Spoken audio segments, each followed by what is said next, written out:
gravando aqui, ótimo. Quem mais chegou? Vamos lá, tem mais gente chegando. Silvane, seja bem-vinda, Silvane, tudo bem? Então, vamos lá. Turma, estamos gravando, tá? Então, quem aqui é nosso convidado, está chegando agora, está participando pela primeira vez, conhecendo a nossa escola, nossos alunos aqui presentes, sejam todos bem-vindos, tá? Opa, tem mais uma convidada aqui, deixa eu convidar a mocinha aqui. E, só um minutinho. Lore chegando. Oi, Lore, boa noite. Boa noite. Espera aí, tem mais uma mocinha aqui. Espera aí.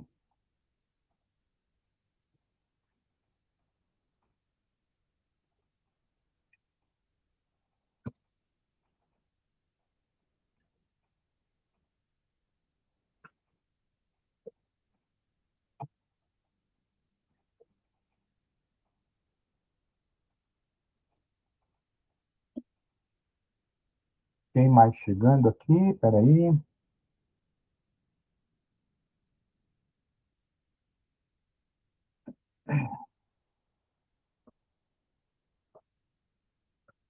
Bom, turma, vamos lá. Então, acho que todo mundo está convidado aqui. Evaldo, olá, boa noite. Evaldo, tudo bem?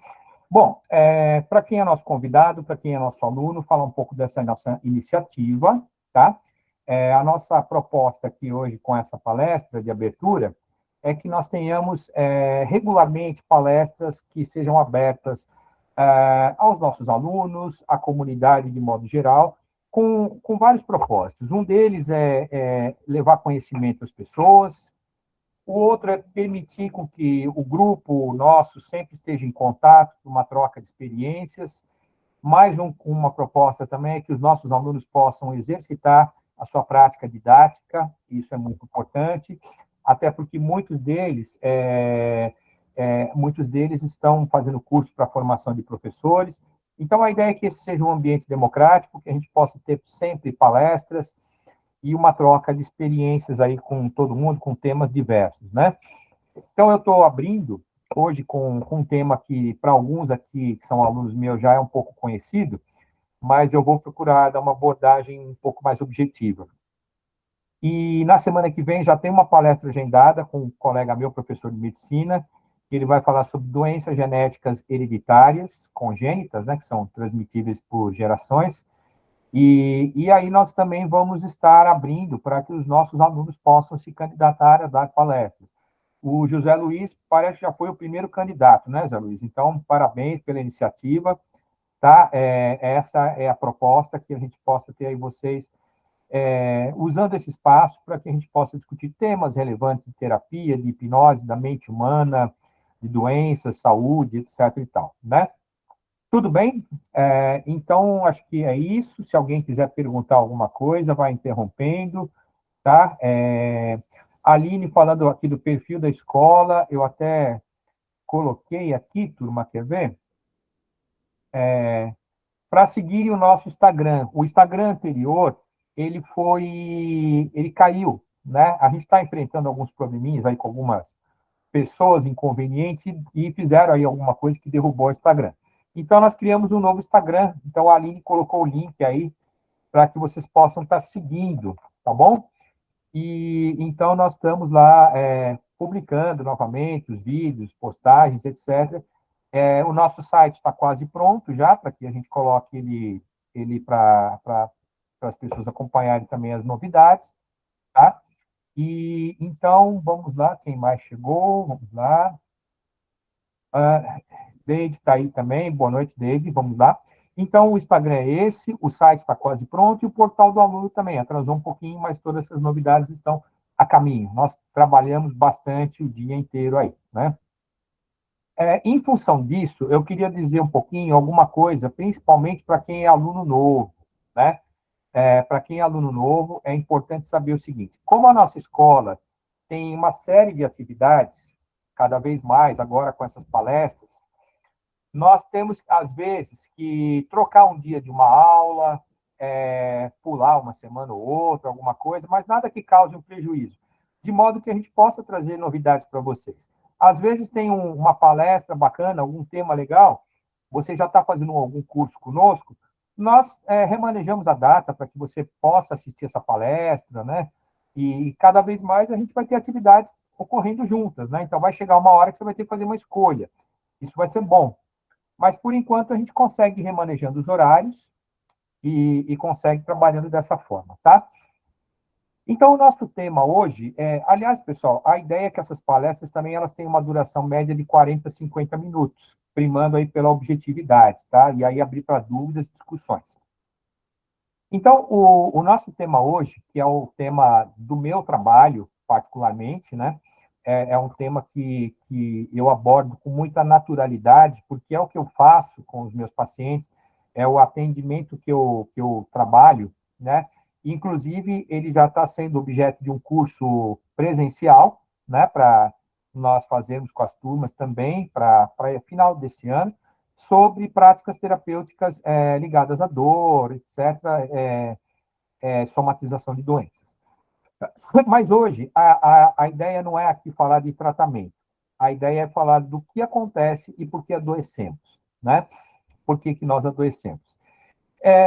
Primeiro, então, eu quero discutir com vocês o conceito do que é uma doença, né? O que é estar doente, né? Porque o estar doente é um estado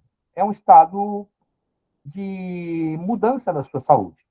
No entanto, ele carrega uma grande dose de subjetividade, tá? Você pode estar doente e não se achar doente. Você pode ser uma pessoa que você não dá uma devida atenção ou importância para aquela condição em que você está vivendo. No entanto, outras pessoas podem. Às vezes, alguma pessoa que...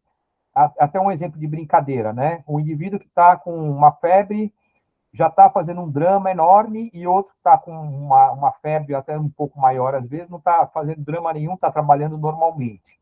Ambos estão na mesma condição. Só que um, de uma certa forma, se considera mais doente, outro menos, né?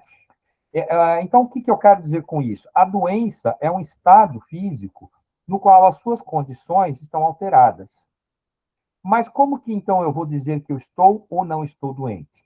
Para isso, nós temos que ter uma padronização. Então, nós seguimos algumas condições para isso.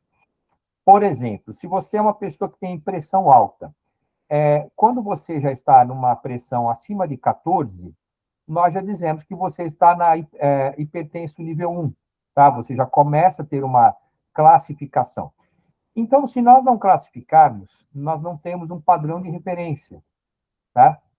Nós precisamos que as doenças, elas sejam classificadas. O ser humano gosta de classificar as coisas, é natural da nossa lógica, do nosso raciocínio lógico, que a gente possa classificar para que nos auxilie no nosso estudo, na interpretação das coisas. Então, vejam, estar doente significa que as suas condições físicas estão alteradas. E aqui a gente começa a trabalhar um pouquinho o nosso tema, que é o quê? As doenças sendo somatizadas. O que é uma somatização? Soma, do grego, é corpo. Então, quando nós falamos de um processo de somatização, nós temos que pensar que o corpo ele está adoecendo devido a questões emocionais. E isso é muito frequente. Tenho certeza que vocês, de alguma forma, podem ter passado por isso, de alguma forma, em algum momento da vida de vocês, por um nervoso, uma crise de alguma coisa, você adoeceu fisicamente. Já aconteceu isso com vocês? Em algum momento? De ficar doente porque as suas condições emocionais estavam alteradas? É bem comum, né? Isso é bem comum, tá? Eu vou dar um exemplo que eu falo muito para os meus alunos da medicina, que é o quê? A pessoa está num período de muito estresse, às vezes está na época de provas, etc. Então, ele acaba ficando doente com mais facilidade, a imunidade cai, ele fica mais facilmente resfriado, ele fica mais facilmente gripado e por aí vai. Então, significa o quê? O nosso estresse, ele abalou a nossa estrutura física. E isso é muito comum. E aí, na literatura, vocês vão encontrar inúmeras publicações que falam disso. Tem livros, inúmeros livros por aí, que é Sinais do Corpo, O Corpo Fala, e por aí vai. Todas essas publicações, o que, que elas estão querendo mostrar para você? Que o seu corpo sente as suas mudanças emocionais. E a ideia aqui hoje, na nossa conversa, é mostrar para vocês essa conexão. Onde está verdadeiramente a conexão do seu emocional com o seu físico? Porque se você conhece a conexão do emocional com o físico, você passa a conhecer como tratar as pessoas. Eu não vou falar de tratamento aqui, como eu disse, isso é objeto para um curso.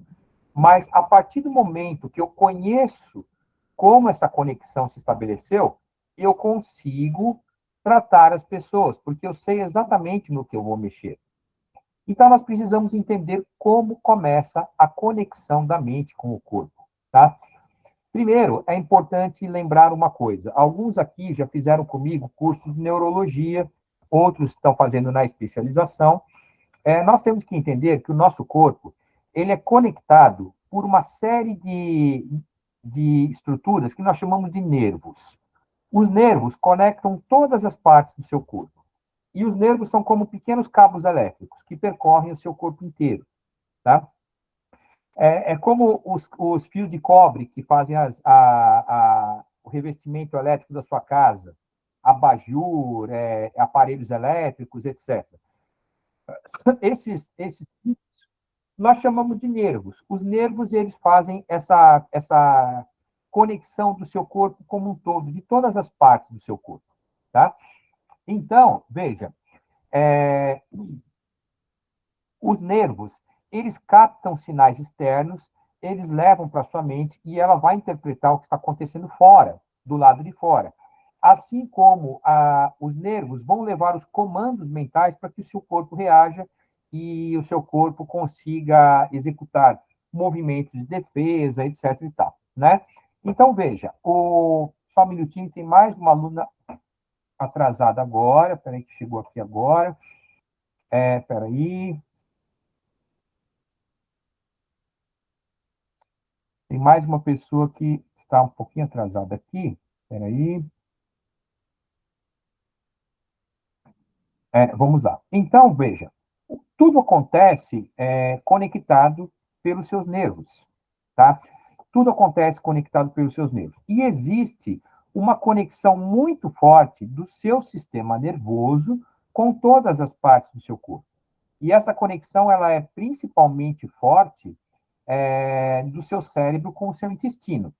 Tanto que as pessoas, quando têm crises de estresse ou adoecem com estresse muito prolongado, é muito comum que elas tenham problemas intestinais, porque essa conexão de nervos é muito forte, né? Tanto é que nós falamos que o nosso intestino, ele é um sistema altamente inervado, que ele tivesse como se fosse um sistema nervoso próprio.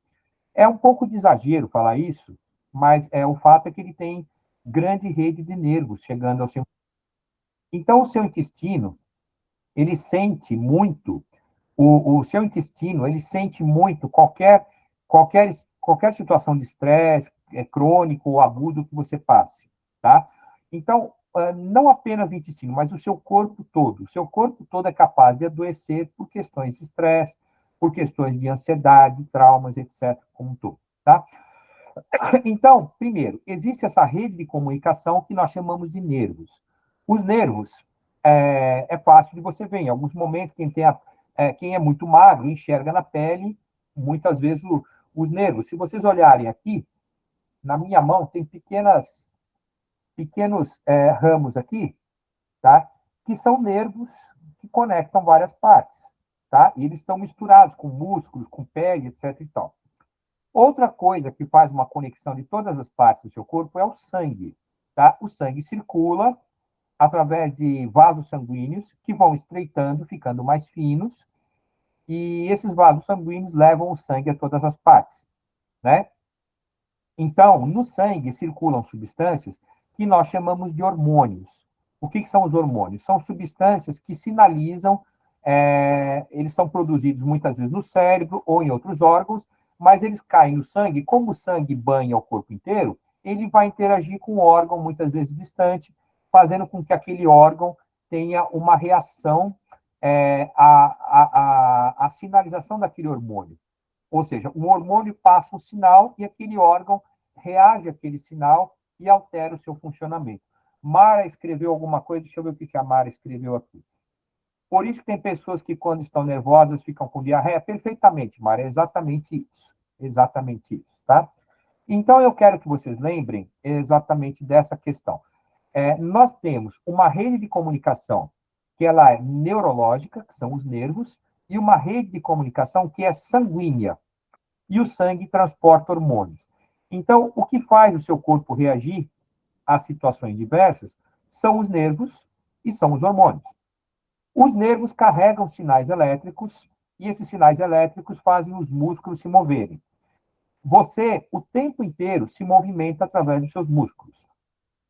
Basicamente, eu vou dizer a vocês uma coisa. Em torno de 60% do seu peso é água. Água.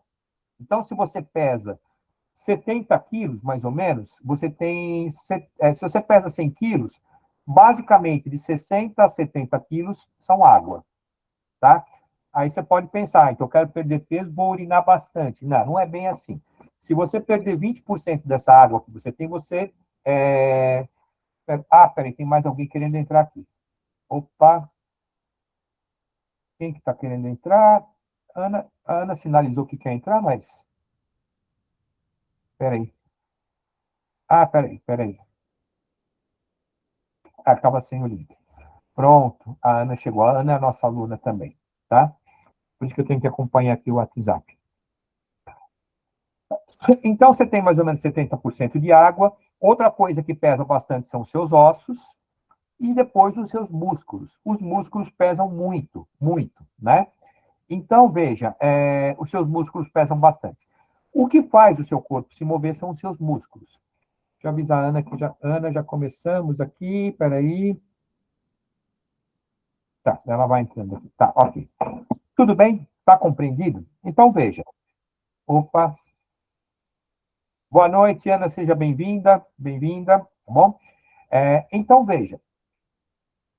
Compreendido que o corpo está conectado por uma rede de nervos e o corpo está conectado por sangue, vasos sanguíneos, que nós chamamos de artérias e de veias, tá? E o sangue circula nelas, você já entende que o corpo está todo conectado. Então, aquilo que a sua mente programar, ela vai fazer com que o corpo execute. Então, nós partimos agora desse princípio. E vamos, então, analisar agora, veja o seguinte. Então, agora eu vou projetar aqui para vocês.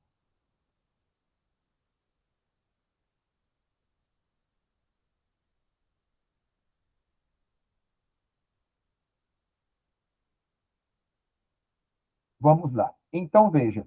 Aqui nós temos, no nosso cérebro... Peraí. Olha. Aqui nós temos, no nosso cérebro, uma estrutura que são todas essas voltinhas. Isso aqui é um desenho do cérebro humano, tá? Todas essas voltinhas aqui é o que nós chamamos de córtex. É a parte externa do cérebro. O córtex é a parte que processa as informações para a tomada das decisões com base na razão, na lógica, no pensamento racional. O que significa? Aquelas decisões que você processar a partir do córtex são decisões processadas com base na lógica. São decisões que você demora para elaborar uma resposta, são calculadas, são aquelas decisões que levam tempo. Elas não são baseadas em componentes emocionais. O córtex humano é o mais desenvolvido de todos os animais. Significa que a capacidade do ser humano para a tomada de decisões com a razão, ela é única no reino animal. Nenhum animal consegue pensar, tomar decisões, calcular, planejar igual ao ser humano. Tá? O seu cãozinho não vai fazer uma conta de matemática. O seu cãozinho não vai saber ligar um computador. Tá? Ele não sabe usar a lógica, a razão. Tá? Embora alguns animais sejam muito inteligentes, isso não significa necessariamente que ele tem lógica. Significa que ele aprendeu a repetir comportamentos que beneficiam ele. Isso é inteligência. Inteligência não é lógica. Existe uma diferença muito grande. Inteligência é a capacidade que você tem de solucionar problemas. Isso pode ser adquirido por comportamento repetitivo, mas não quer dizer necessariamente lógica. Agora, problemas complexos, como matemática, física, construir um foguete, mandar o homem à Lua, isso envolve lógica. Mas problemas mais rudimentares que aprendem como repetição de comportamentos, os animais fazem isso. Tá? Até porque os animais têm um córtex, porém o córtex deles é muito mais simplificado do que o córtex humano. Se nós pegarmos a parte interior do nosso cérebro, é uma parte que nós chamamos de sistema límbico. Sistema límbico. E, particularmente, eu queria destacar para vocês aqui uma região que se chama hipotálamo. Hipotálamo, né? O hipotálamo é uma região que está aqui no centro do seu sistema límbico, tá? O nosso sistema límbico é um sistema que ele reage às emoções. Então, evolutivamente, ele é mais primitivo. Ele não lida com a lógica. O ser humano, no córtex, lida com a lógica, com a razão. Mas nós já fomos animais mais primitivos na escala evolutiva. E os animais mais primitivos, eles têm o sistema límbico como todos os outros. Então, o seu cão, o seu gato, todos eles têm sistema límbico. Eles têm córtex? Tem. Só que ele não é tão desenvolvido quanto o córtex humano. Não é tão desenvolvido como o córtex humano. Então, o nosso sistema límbico, ele tem várias estruturas no interior. E o hipotálamo, essa parte pequenininha aqui, é importante que você saiba, por mais pequeno que ele seja, é uma parte que ela é sensível aos sinais ligados à sua sobrevivência. Então, o seu hipotálamo, ele controla o seu corpo frente às ameaças. Talvez você pense, mas quais ameaças, né? Quais ameaças? Qualquer ameaça à sua sobrevivência. Mas eu estou seguro dentro da minha casa. Veja, você pode estar seguro, morar numa mansão, ter segurança, etc. E tal, mas o seu sistema límbico, ele é um sistema primitivo. O seu Pietra, boa noite. A Pietra também está vindo aqui como convidada. Seja bem-vinda. O seu sistema límbico é uma estrutura primitiva que ela tem como função fazer com que você reaja usando as emoções. E por que é importante reagir com as emoções? Medo. Vamos falar de medo. Vocês têm medo de alguma coisa? Imagino que alguma coisa assim. É bom ter medo? É importante termos medo? É óbvio que sim. Porque o medo, ele é o que freia você para você não fazer uma besteira, para você não colocar em situação de risco. Então, o medo, ele é, de certa forma, uma proteção. O medo é uma emoção, ele faz com que você fique inseguro, se preocupe com alguma condição da sua saúde. Então, o medo, ele é uma emoção. Raiva, amor, tudo aquilo que mexe com as condições que não são a lógica, a razão, tá? Então, o nosso sistema límbico, ele processa informações ligadas ao seu comportamento emocional. Assim como nós temos sistema límbico, como eu falei, animais também têm. Então, o seu cãozinho, o gato, etc., todos eles sentem medo, sentem amor, alegria, raiva, etc. e tal, né? Então, porque é uma estrutura mais primitiva evolutivamente. O ser humano, ele é mais evoluído que os outros animais, então ele tem mais evoluído o córtex, que eu falei. No entanto, o sistema límbico, ele é um sistema que está presente em muitos animais, todos eles têm. Os animais reagem com medo às situações, porque os animais estão constantemente frente a ameaças. E você talvez pense, bom, mas eu não tenho nenhuma ameaça. Você não tem uma ameaça hoje, como um homem moderno que mora num apartamento, numa casa, sai da sua casa e vai para o seu trabalho, e do seu trabalho vai para o seu estudo, por aí vai. Mas você tem que lembrar que nós somos os descendentes de homens primitivos que viviam em cavernas, que enfrentaram eras glaciais, predadores na savana africana, e nós tínhamos medo de predadores, de sermos devorados por tigres, leões, ameaças que fizeram parte da nossa vida em algum momento. E isso está registrado como um comportamento. Então, nós aprendemos que o mundo é um mundo que tem ameaças, e nós precisamos reagir a elas. Não quer dizer que você nasce com um arsenal de memórias, mas você vai aprendendo algumas coisas. Vou pegar um exemplo muito simples para você. Você, quando é pequeno, seus pais te levam pela mão, andar em algum lugar, e você está atravessando a rua na faixa de pedestres. Aí vem um carro e, antes de te atropelar, ele dá aquela freada. Ele te dá uma freada. Ele não te atropela, mas o barulho da freada do carro assustou a sua mãe ou seu pai que estavam junto a você. E eles te pegam no colo e te tiram dali. Ninguém foi atropelado, mas a reação que os seus pais esboçaram de protegê-lo, associada ao barulho da freada do carro, criam em você uma memória de que aquele som representa uma ameaça. E algum dia, quando você estiver atravessando a faixa de pedestres e você escutar um som de um carro freando, mesmo que seus pais não estejam ali, você vai interpretar aquilo como uma ameaça, é um comportamento aprendido. E quem é que vai interpretar isso? Não é o seu córtex, é o seu hipotálamo. Porque o seu hipotálamo, ele comanda a sua mente subconsciente, que é a mente que está ligada às emoções, ao comportamento emocional. Então, eu sair correndo da faixa de pedestres porque algum carro vinha na minha direção para me atropelar, isso é um comportamento lógico e racional ou emocional?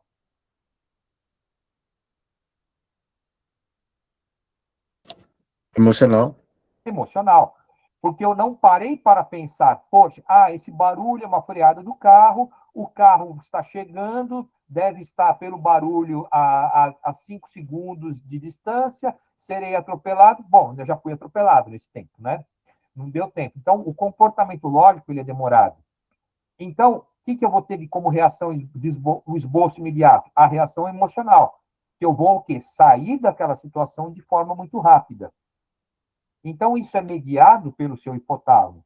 Então, o tempo inteiro, a sua mente subconsciente está vigiando o mundo para protegê-lo de ameaças. E isso é feito particularmente no seu sistema límbico, que é proteger você do mundo, né? Proteger você do mundo. Agora, como que você se protege das ameaças que o mundo vai te trazer? Criando memórias. Então, eu diria para vocês que a nossa discussão de hoje ela está embasada em alguns conceitos. Primeiro, o conceito do seu sistema nervoso. Qual parte do seu sistema nervoso reage ao quê? Então, vocês estão vendo. O sistema límbico ele é fundamental para que você sobreviva. A todo momento, o seu hipotálamo comanda as suas reações de defesa. E não apenas isso. O hipotálamo controla a temperatura corporal. Tá? Quando você toma algumas medicações para baixar febre, elas muitas vezes atuam no hipotálamo, que tem lá o centro de controle de temperatura, tá? Então, não é uma coisa tão simples, ele é bem complexo. Então, aqui, no seu centro, no centro do seu cérebro, aqui, está o hipotálamo. E essa região aqui de baixo, que é a conexão com a sua medula, ela está, é uma região que nós chamamos de tronco encefálico. Tronco encefálico por quê? Realmente é um tronco que conecta o seu encéfalo. Aliás, uma diferença, tá? Cérebro é essa porção aqui. Encéfalo é um conjunto. Quando nós falamos de encéfalo, eu estou falando do cérebro, mais o cerebelo, que é essa porção aqui embaixo, e mais o tronco encefálico. Então, encéfalo é uma estrutura maior. O tronco encefálico é a porção do seu encéfalo que se conecta com a medula, tá bom? No tronco encefálico, nós temos uma série de estruturas que comandam a sua sobrevivência, mas de uma forma automática. É uma forma que não reage a ameaças nem nada. Ou seja, o seu tronco encefálico, Existem nervos que controlam respiração, ritmo cardíaco, etc. Tá? Então, isso aqui é uma coisa mais automática, e nós podemos dizer, então, a grosso modo, eu estou falando bem de uma maneira muito rudimentar, que o seu córtex controla a sua mente consciente e lógica, o seu sistema límbico controla a sua mente subconsciente e emocional, e o seu tronco encefálico controla a sua mente inconsciente que comanda o seu corpo, tá? Coração, respiração e por aí vai. Então, basicamente isso. Agora, o segundo pilar da nossa discussão é o pilar das memórias. Então, como que eu faço, como que eu crio uma resposta a ameaças, como que eu crio uma resposta lógica, tudo isso, porque eu vou memorizando. Então, como eu disse, eu estou lá com a minha mãe atravessando a faixa de pedestres, eu não sei, eu não sei, eu sou muito criança, uma criança pequenininha, eu não sei que um barulho de uma freada de um automóvel representa perigo. Mas a partir do momento que a minha mãe me pega no colo e tira de frente daquele carro, eu já sei que aquele barulho eu vou associar a uma ameaça à minha integridade física. Agora eu estabeleci uma memória. Quando eu escutar novamente uma freada de carro, eu sei que eu estou em perigo. Então, o que eu vou fazer? Correr.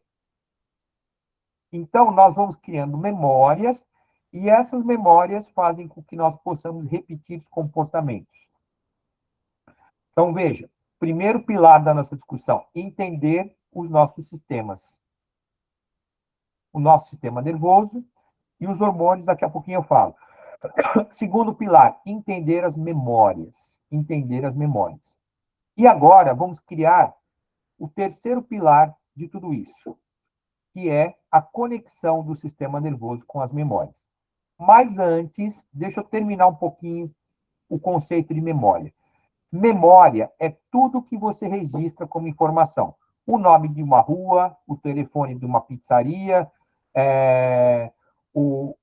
a briga com a namorada, né, a decepção amorosa,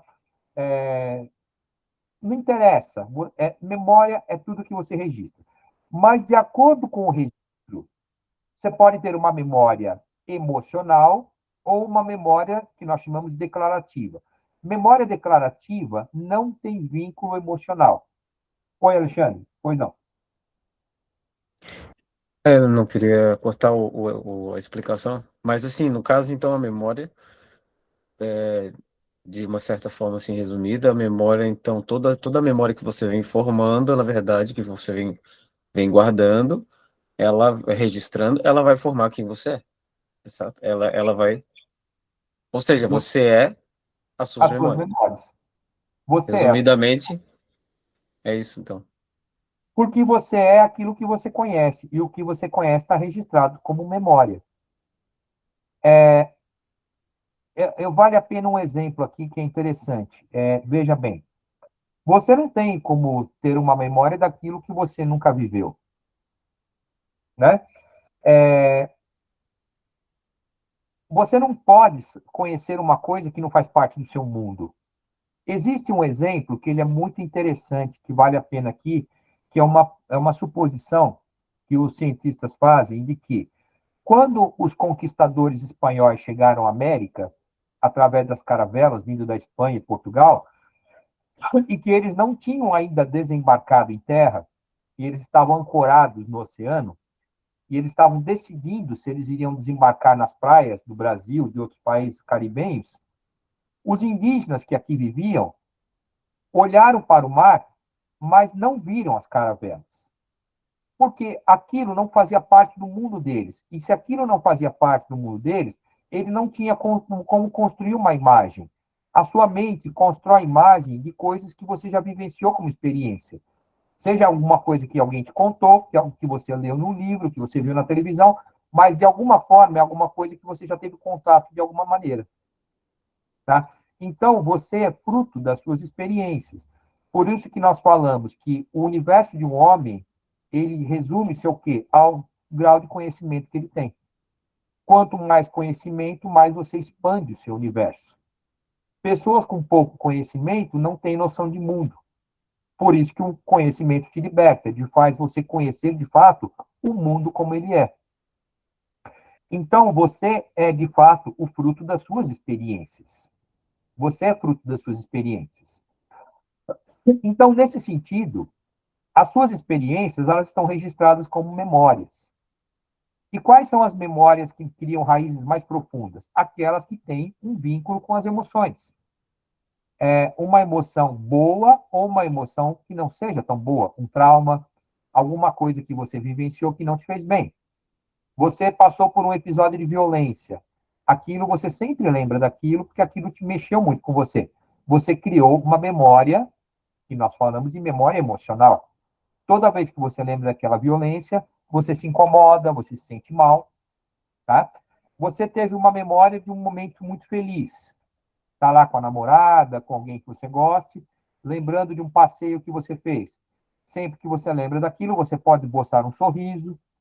Você está sozinho, pensando, lembrando do nada, lembrando daquele momento feliz. Você pode ter uma reação física, que é o seu rosto se transformar, ficou contente, lembrou daquilo. Agora, você lembrou de um momento ruim, você pode expressar no rosto uma emoção que não seja boa. O nosso rosto é onde nós expressamos o que nós vemos, tá? Mas já falo disso para vocês também. Então, eu quero que vocês compreendam o conceito de memória. Memória é tudo que você registra. E você só pode ser uma coisa na sua vida se você sabe o que é aquilo, né? Como eu falo para os alunos. Você que está aqui estudando medicina, eu falo nas aulas, você quis um dia ser médico, porque um dia você aprendeu que era ser um médico. Se você não soubesse que era ser um médico, você não estaria sentado nesse banco. Como que eu posso querer ser um astronauta se eu nunca vi num filme o que é um astronauta, se eu nunca vi um desenho, se eu nunca li no livro o que é um astronauta? Não tem como, né? Então é isso que nós somos. Nós somos o fruto daquilo que nós aprendemos um dia na vida. E você vai aprendendo e registrando. Você vai registrando aquilo que você vive na forma de memórias. E aqui entra a questão da somatização das doenças. Veja, então, como que nós criamos o vínculo de uma questão emocional com um problema físico? Primeiro, esse vínculo tem que ser estabelecido através dos sistemas de conexão. Quais são eles? O sistema neurológico, que são os nervos, e os hormônios que circulam no sangue. Eu começo a criar um vínculo do sistema neurológico com o físico. Da minha mente, das minhas memórias com o físico. Vamos pegar exemplos, que é a maneira mais fácil de vocês entenderem. O indivíduo, ele está sendo assaltado, ele está em risco de vida, o assaltante está com uma arma na cabeça dele e está falando que vai matá-lo. E ele está com medo de ser morto. Qual é a reação natural que ele esboça? Encolher o corpo, né, para parecer mais frágil, quem sabe ter a vida poupada, né? Ele quer parecer, uma forma dele pedir piedade a quem está dominando ele, porque ele está sendo dominado pelo assaltante com a arma. Então, ele quer, de alguma forma, ele encolhe o corpo numa reação natural, como se estivesse pedindo piedade ao seu oponente. Igual quando dois cães brigam. Quando um cão reconhece a superioridade do outro, ele se encolhe. Por que isso é uma reação instintiva? Porque ele quer pedir com que o outro poupe ele e não pratique violência contra ele. Então, nós fazemos isso, é um comportamento natural. Então, você está lá numa situação, o indivíduo está sendo assaltado e ele, portanto, esboça uma reação de fragilidade.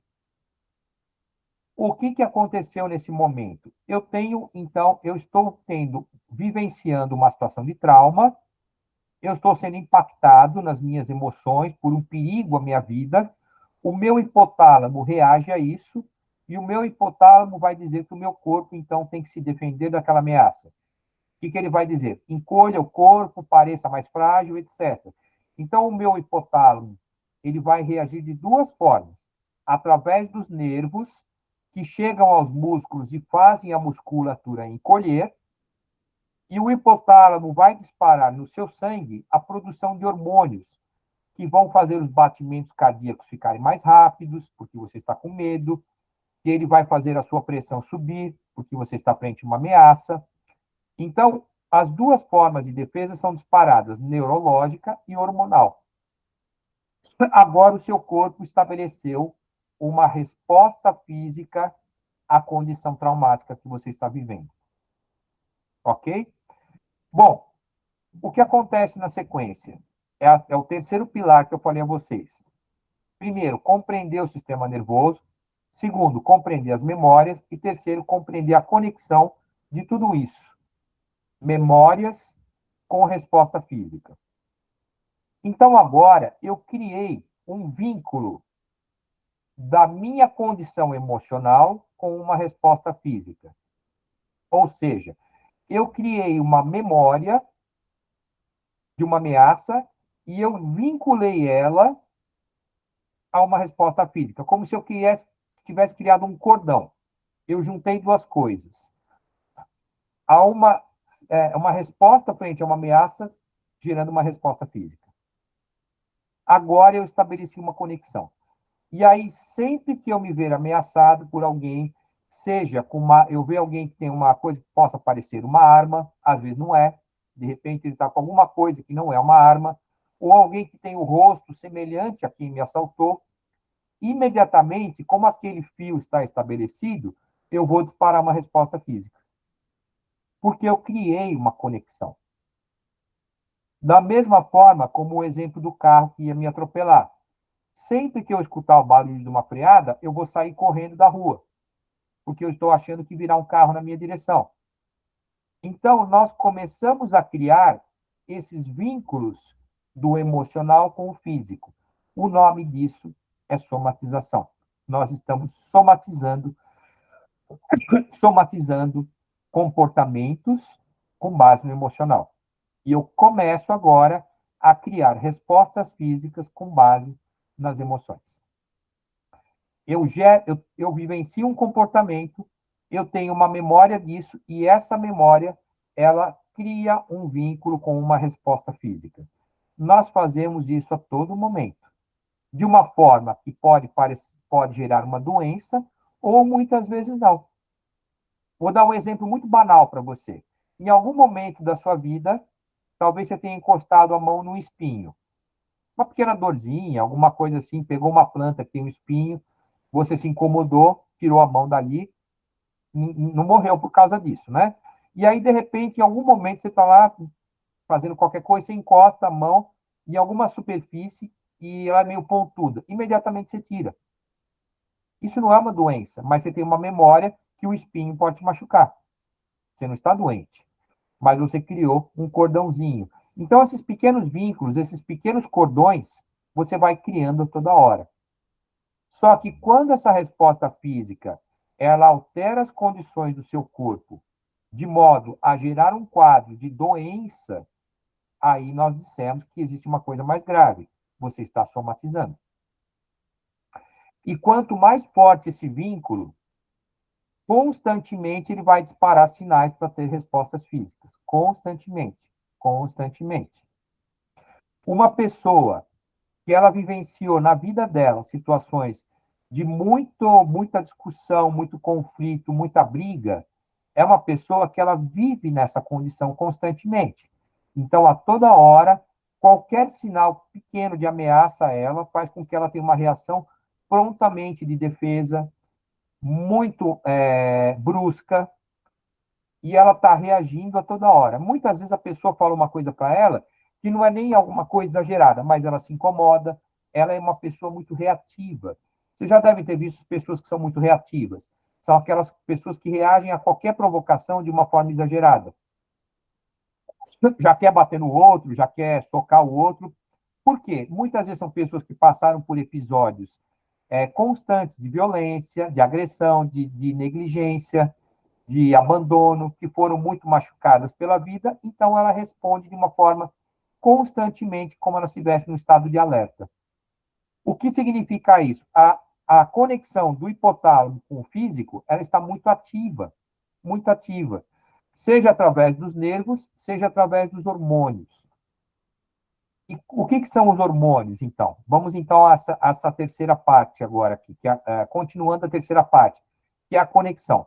Os nervos, como eu falei, você enxerga os nervos, que eles passam aqui na superfície da pele.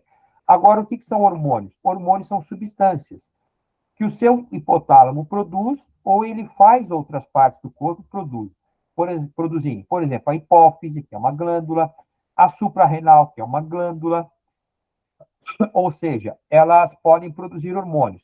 E como é que o hormônio chega no sangue? Chega nos órgãos? Através do sangue. Então, quando eu produzo um hormônio, ele cai no sangue e ele vai chegar nos seus músculos. E os seus músculos reagem àquilo. Então, por exemplo, vou pegar dois hormônios muito conhecidos. Um deles se chama adrenalina. A adrenalina é um hormônio que você produz com muita frequência.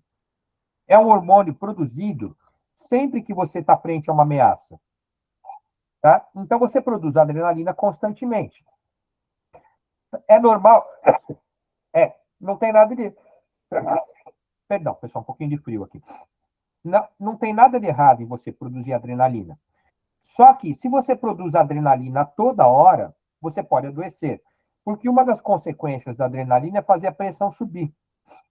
Você fazer a pressão subir, o que significa a pressão subir? A pressão subir é quando você contrai os vasos sanguíneos. Então, você diminui a quantidade de sangue nos seus vasos que estão junto à pele, para que aquele volume de sangue vá para os seus músculos da perna. Porque você precisa das pernas para fugir de ameaça. Então, a perna precisa de sangue, que leva oxigênio. Então, você produz adrenalina sempre que você está numa condição de ameaça. Só que a adrenalina constantemente vai fazer os vasos sanguíneos constantemente contraírem, e se os seus vasos sanguíneos estão constantemente contraídos, a tendência é a pressão subir. Então, veja, eu posso produzir adrenalina momentaneamente. A minha pressão sobe, mas ela desce. Agora, se eu sou uma pessoa que está toda hora estressada, a minha pressão está sempre alta. E isso é perigoso. É uma somatização. O cortisol também é um hormônio produzido em situações de estresse. E o cortisol é mais problemático ainda, porque o cortisol ele desequilibra vários sistemas. É natural produzir cortisol? Sim, perfeitamente natural. Só que se eu produzir cortisol constantemente, o meu corpo entra em desequilíbrio. E o cortisol, ele vai produzir desequilíbrios no seu sistema de produção de energia, ele vai produzir desequilíbrios nas características sexuais, crescimento de pelos, glândulas mamárias, etc. Ele vai produzir desequilíbrios na retenção de sódio, causando aumento de pressão. Então, ter a produção de cortisol constante não é bom. Significa o quê? Ser uma pessoa constantemente estressada vai te causar problemas. Tá? Vocês estão entendendo, então, como essas conexões se criam? Tá? Eu gero uma memória. A partir do momento que eu experimentei uma experiência, eu crio uma memória. Uma memória. Ok? E as nossas experiências, nós relatamos muito as nossas emoções através dos sinais do rosto. Por quê?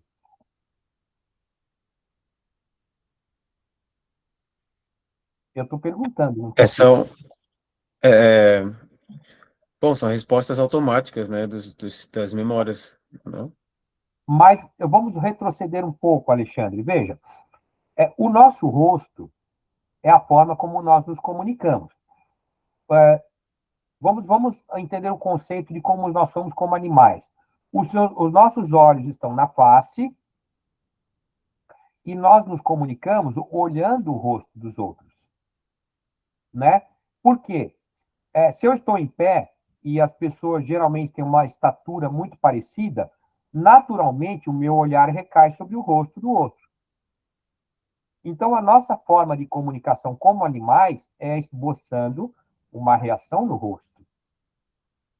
E essas reações que esboçamos através do rosto são reações de emoções.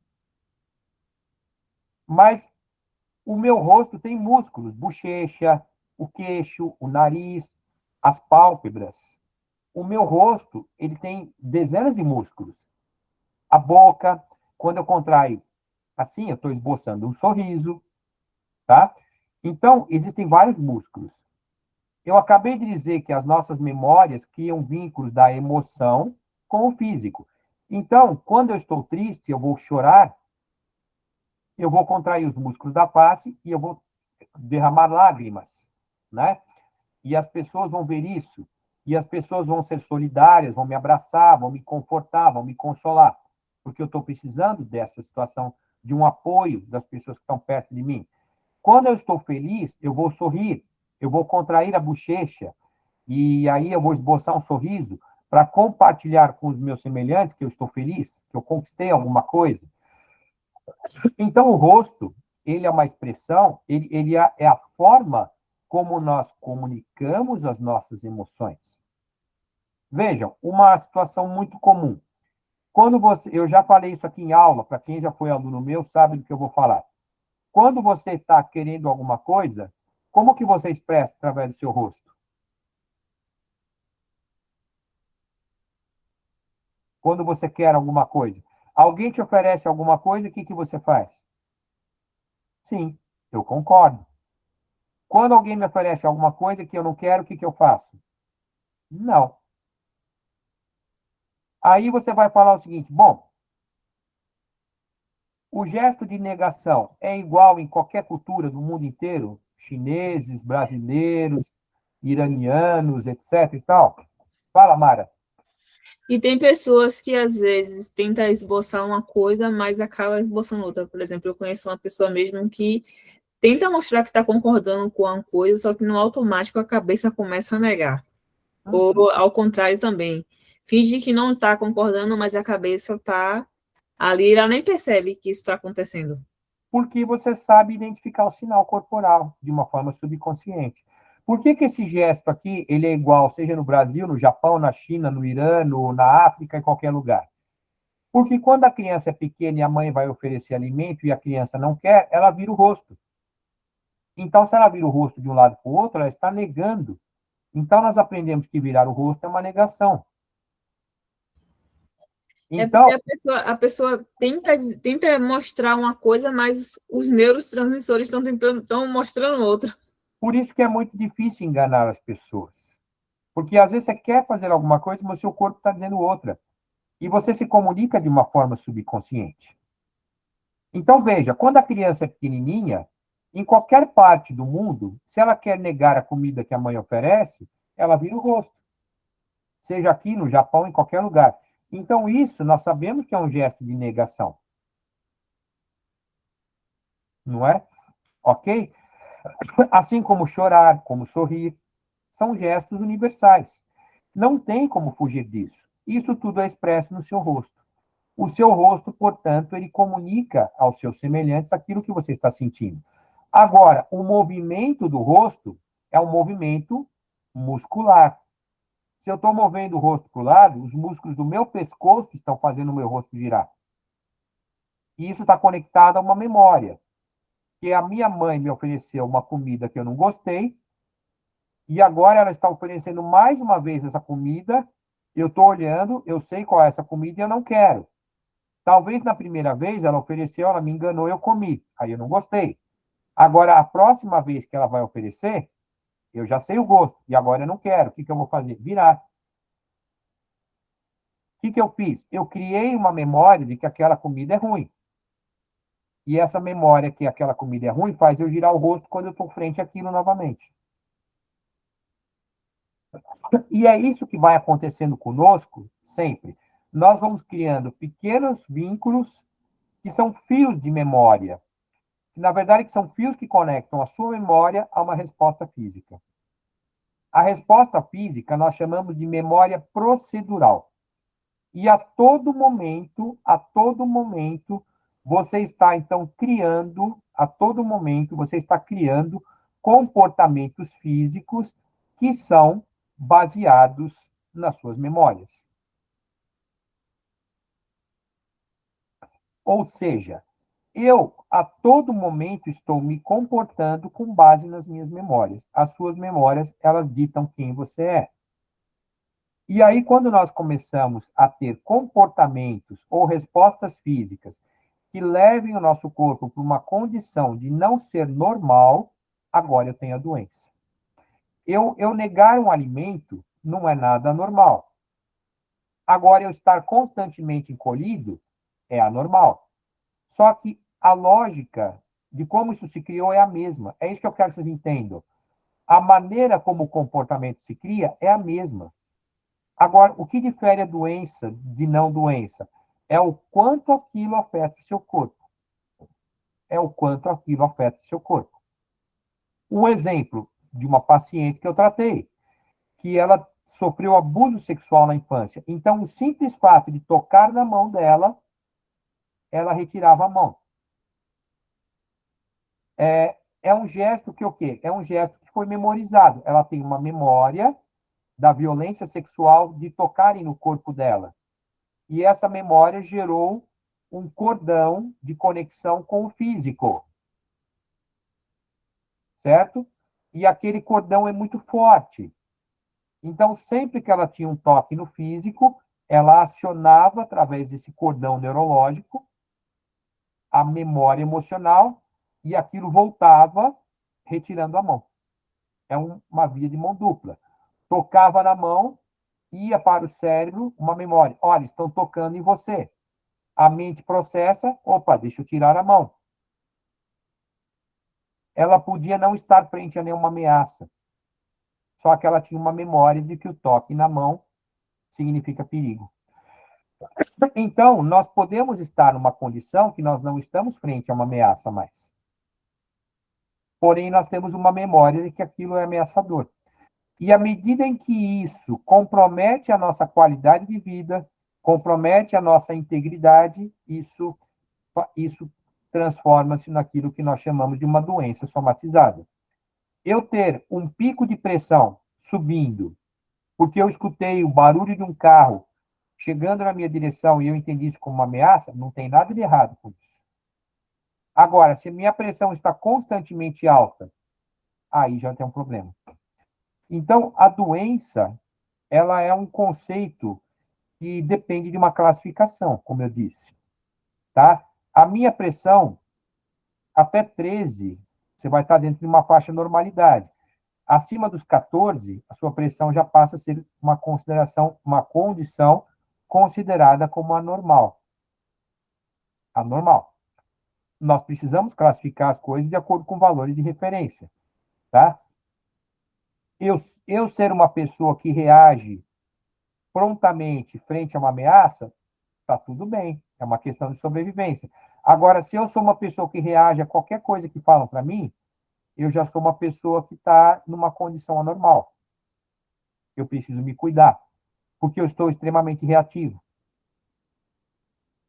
Vocês estão entendendo o que eu estou dizendo, turma? Está claro?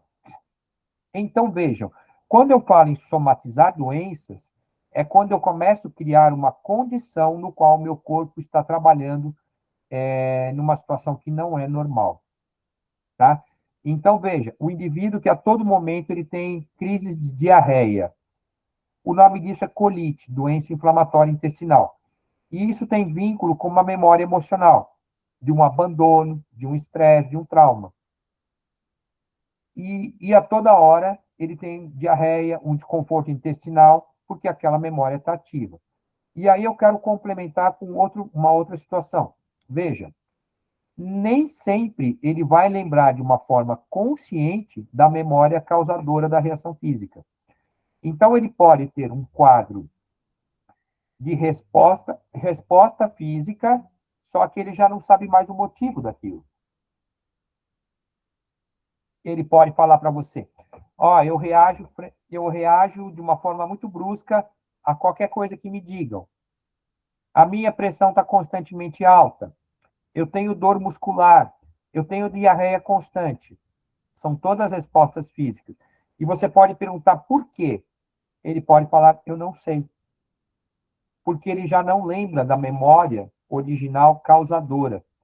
Porque ela é uma memória que pode estar no subconsciente e ele já não lembra mais do fato causador. Então, é muito comum pacientes que muitas vezes falam, eu tenho um problema. E aí ele fala, mas eu não sei. Eu não sei por que eu tenho esse problema. Eu não sei por que eu vivencio isso. Eu não sei por que eu tenho essa dor. Eu não sei por que minha pressão é alta. Eu não sei por que eu tenho uma diarreia constante. Eu não sei por que eu entro em discussão com facilidade. Eu não sei porque a minha pressão está sempre alta, porque eu estou sempre estressado. Porque ele não lembra mais do fato causador. No entanto, o vínculo está estabelecido. O fato causador desencadeou uma resposta física que ela pode se tornar constante. Qualquer situação que o seu hipotálamo lembre como semelhante à ameaça que você viveu naquele momento, tempos atrás, o seu hipotálamo dispara a resposta física. Entenderam o vínculo? Isso é somatização. Aí, como é que você vai tratar isso? Bom, não é aqui que a gente vai discutir, porque aqui não é uma palestra sobre o tratamento e não daria para, em uma hora, falar do tratamento, tá? O tratamento é uma coisa mais complexa, porque ele vai envolver você compreender a manipulação desses sistemas. Da mesma forma como eu preciso, no meu paciente, fazer com que ele não tenha reações físicas com base naquela memória, o que eu estou fazendo? Cortando aquele cordão. O que eu estou fazendo? Eu não quero que ele tenha uma reação física com base naquela memória, tá? Eu não quero que ele tenha uma resposta física com base naquela memória. Ou seja, eu posso fazer com que ele até lembre daquele episódio, mas eu não quero que ele reaja fisicamente àquilo. Oi, Bianca. A eclâmpsia é uma pressão alta, né? Poderia ser uma somatização, sim. Se essa pessoa, se essa gestante, ela tem uma memória de algum fato traumático, ela pode ter a pressão alta no pré-parto, sim, poderia ser, tá? É uma resposta física, tá? Então, veja, eu tenho que, primeiro, como terapeuta, identificar a causa da minha resposta física. Então, eu tenho que compreender, primeiro, qual é essa resposta física? É uma contração muscular? É uma pressão alta? É uma pessoa que está estressada? Então, eu já estou identificando qual é a resposta física. E aí, através da terapia da hipnose ou psicanálise, não importa, eu vou descobrir os fatos emocionais que estão na vida desse indivíduo.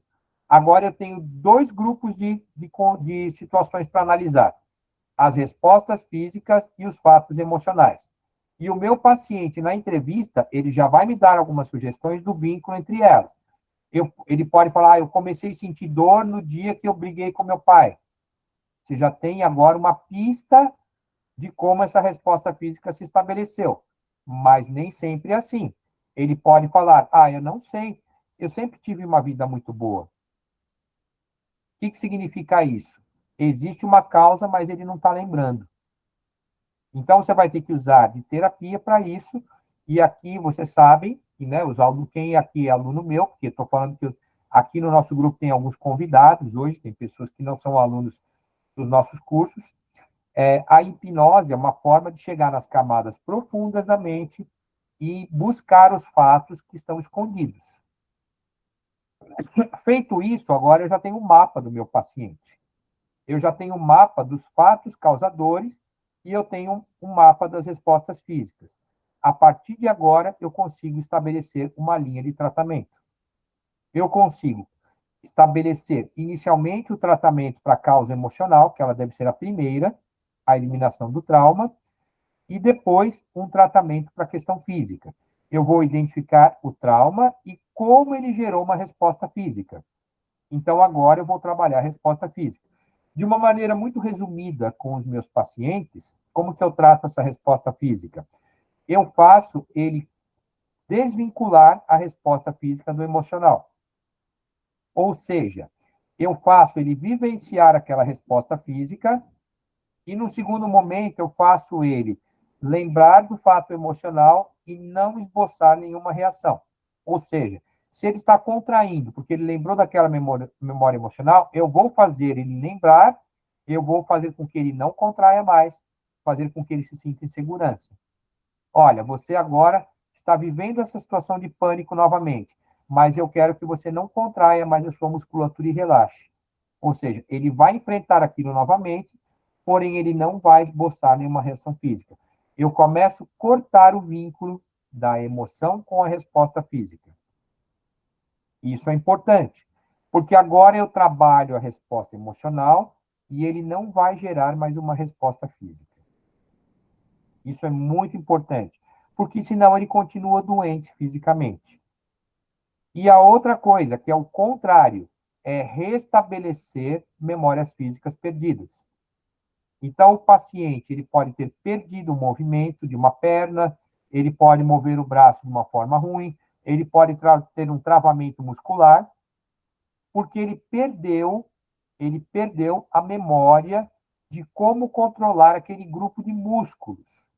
Então, eu vou fazer ele buscar novamente, movimentar a perna, movimentar o músculo, sentir a temperatura da pele, fazendo ele sentir que a pele está quente, a pele está fria. Ou seja, eu vou começar a estimular os canais neurológicos que têm conexão com aquele grupo de músculos, gradativamente fazendo aquele músculo esboçar uma reação. Por quê? Aquele paciente, ele sabe andar. Aquele paciente, um dia ele andou na vida dele. E por que agora ele tem dificuldade em andar? Se ele já aprendeu como que anda, em algum dia da vida dele, ele foi bebê, engatinhou, e um dia ele ficou em pé. Então, ele tem uma memória de como se anda. Mas agora ele está com dificuldade em andar. Porque ele tem um trauma muito forte, emocional, que fez com que alguns caminhos de memória fossem, de uma certa forma, perdidos ou esquecidos. E, ao fazer isso, ele não está concentrando mais a sua atenção na memória que faz os músculos se mexerem. E eu preciso com que ele concentre a atenção em fazer os músculos se mexerem e volte a andar, mexer o braço, sentir a temperatura na pele ou não sentir. Então, eu preciso estimular essas vias que estão adormecidas. Estão entendendo? Eu vou tratar uma pessoa para eliminar comportamentos que eu não quero que ela tenha, como uma dor, uma contração muscular, alguma coisa assim, da mesma forma como eu vou estimular as memórias para que eu restabeleça comportamentos perdidos. Então, a somatização, o processo, só um minutinho, Ana, a somatização é o processo de eu levar para o físico aquilo que está no meu emocional. E o meu físico, ele se comporta basicamente movendo os músculos que são estimulados pelos nervos e pelos hormônios. Então, aquela memória, ela está constantemente fazendo com que meus músculos tenham uma reação frente àquele fato que eu registrei. E aí, se eu escuto um barulho de carro, eu já sei que eu tenho que correr daquele momento. Então, isso pode se tornar uma coisa patológica a partir do momento que eu fui atravessar a rua e, de fato, o carro me atropelou. Estou vivo, não aconteceu nada, mas agora eu tenho uma situação impactante demais. Eu escutei uma freada de carro e eu me machuquei fisicamente. Então, agora, qualquer barulho que eu escute, que me lembre aquele barulho do carro, já faz com que eu entre numa situação de reação física muito intensa. Não preciso estar necessariamente na rua. Eu posso estar em qualquer lugar. Eu escutei um barulho, eu posso esboçar uma reação de defesa frente a uma ameaça que muitas vezes nem é tão grave, nem existe. Pode falar, Ana. Boa noite, gente. Professor, eu tenho um paciente que ele sofreu um AVC. E ele não anda mais. E é o Ele quê? está fazendo fisioterapia, ele tem ele sente as pernas, tudo. Dá para ajudar ele com hipnoterapia? A lembrar como anda? Dá. Agora, a gente tem que ver se esse canal muscular ele está comprometido de uma forma irreversível, tá? Porque, veja, uma coisa você vai ter que ter um laudo médico para isso. Veja, vamos lá. Vou pegar o exemplo de uma paciente que eu atendi, já liberei ela, né? Só um minutinho, Aline e Mara, já vou ver as perguntas de vocês. Vamos imaginar que eu tenho um paciente que ele... Vou pegar o exemplo da minha paciente. Ela é cadeirante e ela perdeu o movimento das pernas para baixo, porque ela teve um esmagamento de medula. Nesse caso, não se trata dela perder a memória de como mexe as pernas. Ela teve um comprometimento físico muito grave. A memória foi esmagada num acidente automobilístico e ela perdeu o movimento. Agora, por mais que ela recupere como mover as pernas como uma memória, ela não tem meios para fazer isso acontecer, porque os nervos que levam a informação até as pernas foram esmagados. Está entendendo a diferença? Uma coisa é o não ter aquele canal estimulado. A outra coisa é eu ter e eu posso estimular e ele recuperar. A outra coisa é quando aquele canal deixa de existir. Aí não tem mais jeito.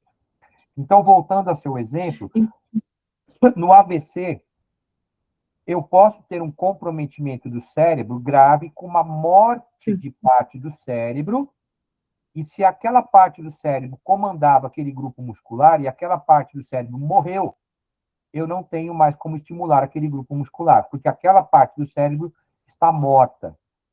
Agora, eu posso ter um AVC que gerou uma sequela em memórias, alguma coisa menos grave, mas eu ainda lembro.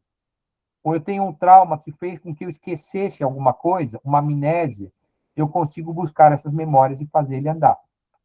Tudo isso vai muito de tentativa e erro. Você vai tentar estimular isso, tá? Porque o cérebro cria novas conexões. Então, veja, eu posso, Ana, ter uma memória de como eu mexo a perna. E eu tive um AVC numa parte do meu cérebro que comanda isso. Mas a minha memória ainda existe. Só que eu não tenho como executar. Mas, de repente, o meu cérebro cria uma via alternativa. Né? E aí eu começo a executar pequenos movimentos. Então, nós primeiro temos que saber se existe, de fato, uma via neurológica para fazer aquele grupo muscular se mover. Eu posso ter um paciente que pode ter uma ruptura de medula. Aí não tem o que fazer, porque o canal já deixou de existir. Agora, ele pode ter um comprometimento de parte da medula, mas a outra parte pode estar funcionando. Então, eu começo a criar novas conexões, porque eu tenho a memória de como se faz aquilo. Estão entendendo a diferença? Tá? Deixa eu ver as perguntas aqui. Eu tenho uma pergunta da Aline. Por isso que uma criança que cresceu num ambiente de violência acaba ficando reativa com gritos. Exatamente isso. Porque naquele ambiente de violência, ela associou os gritos à ameaça física que ela tem. E a ameaça física faz com que ela seja reativa. Ela reaja esboçando uma reação frente à ameaça. Então, quando ela escuta gritos ou pessoas que falam com ela no tom ameaçador, imediatamente ela vai esboçar uma reação de defesa que é emocional, sem analisar de uma forma concreta que tipo de ameaça ela está recebendo.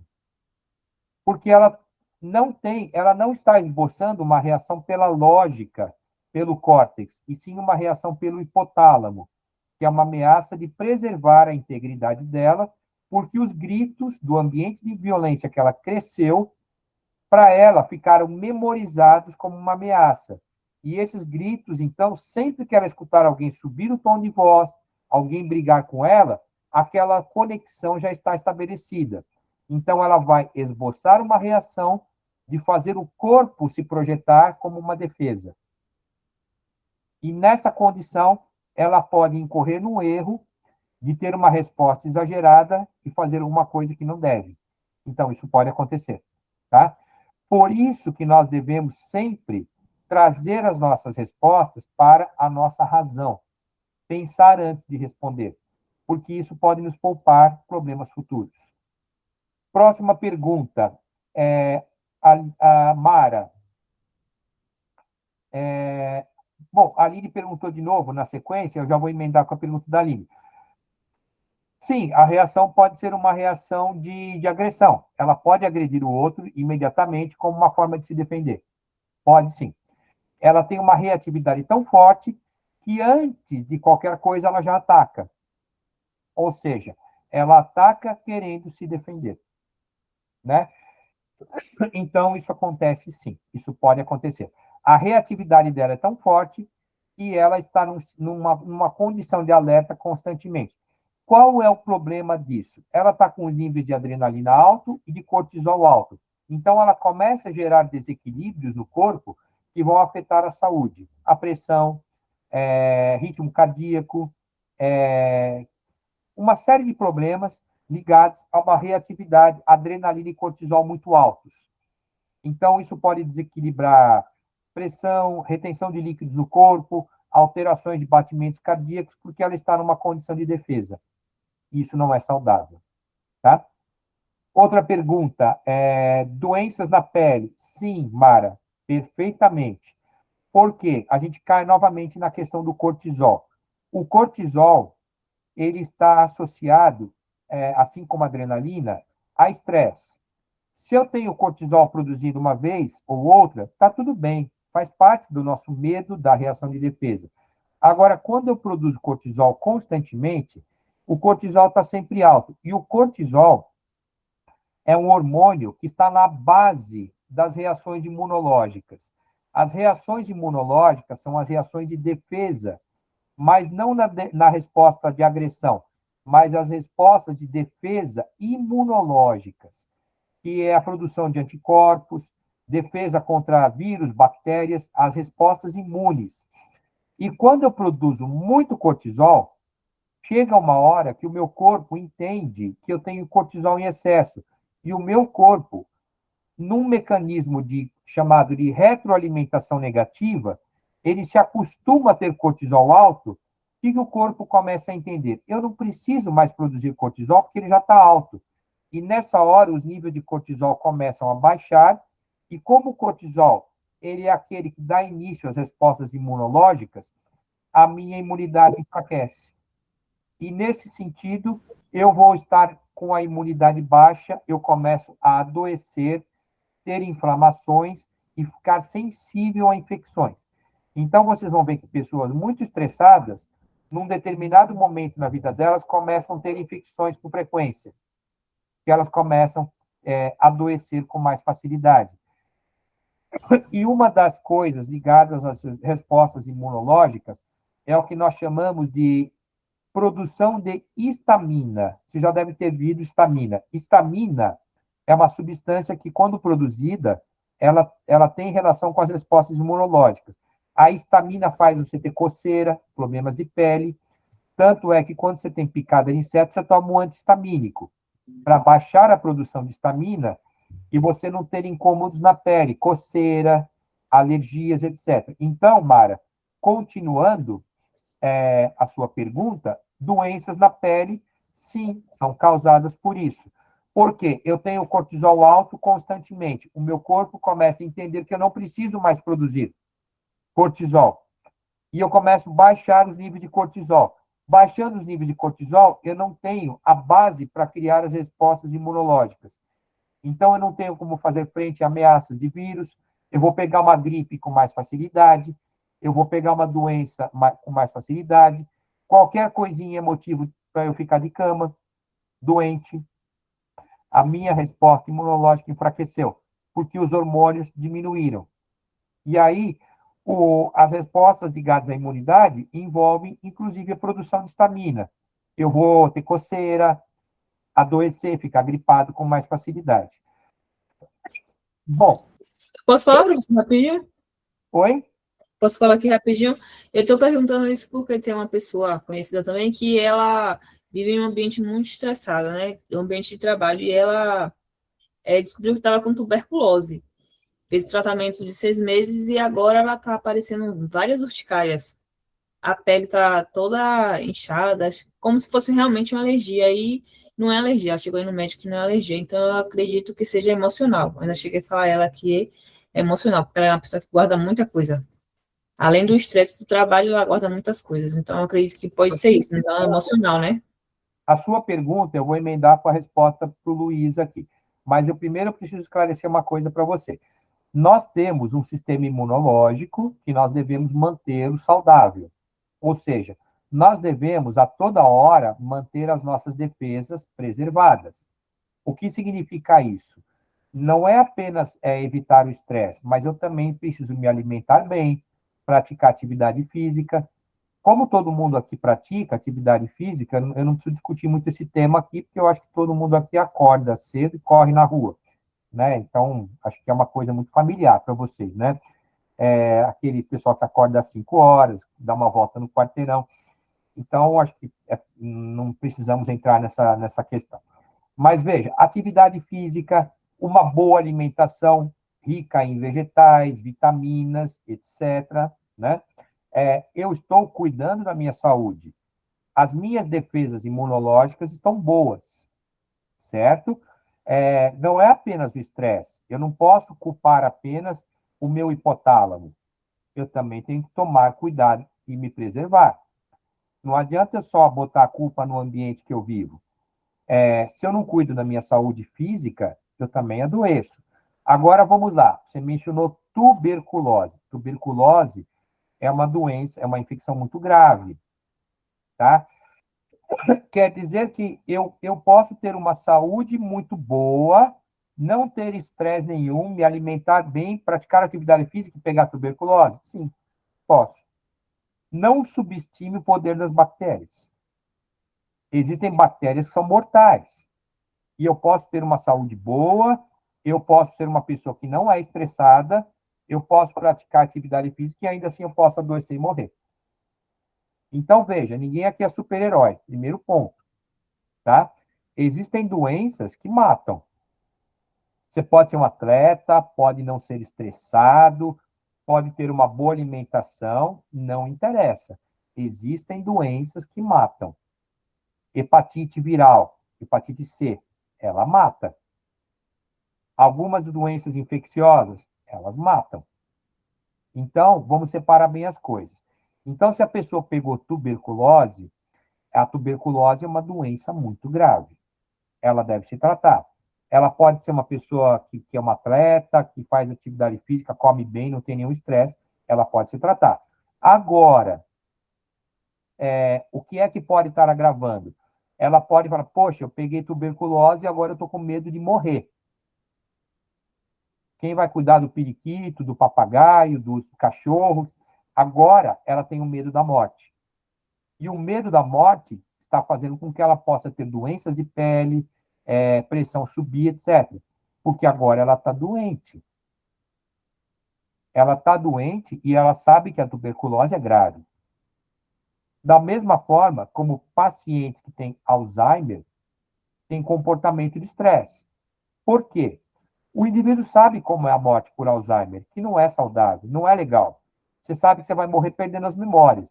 Então, ele começa a ficar nervoso, ele começa a ficar preocupado, e ele vai ficar estressado, e ele pode somatizar os comportamentos. Então, a pergunta do Luiz agora: como evitar que problemas emocionais se transformem em doenças físicas? Bom, eu diria o seguinte, para quem sabe do que nós estamos falando aqui, você pode se controlar para que você não deixe com que as condições do ambiente atrapalhem você. Você pode falar, bom, essa pessoa está me xingando, o ambiente onde eu trabalho não é bom, mas está tudo bem. Eu vou encarar, eu não vou deixar com que isso me afete, e eu vou ficar bem. Olha, sempre que eu escutar um barulho de um carro freando, eu sei que na minha infância minha mãe me tirou da rua porque eu ia ser atropelado, mas se eu escutar esse barulho novamente, eu não vou esboçar nenhuma reação.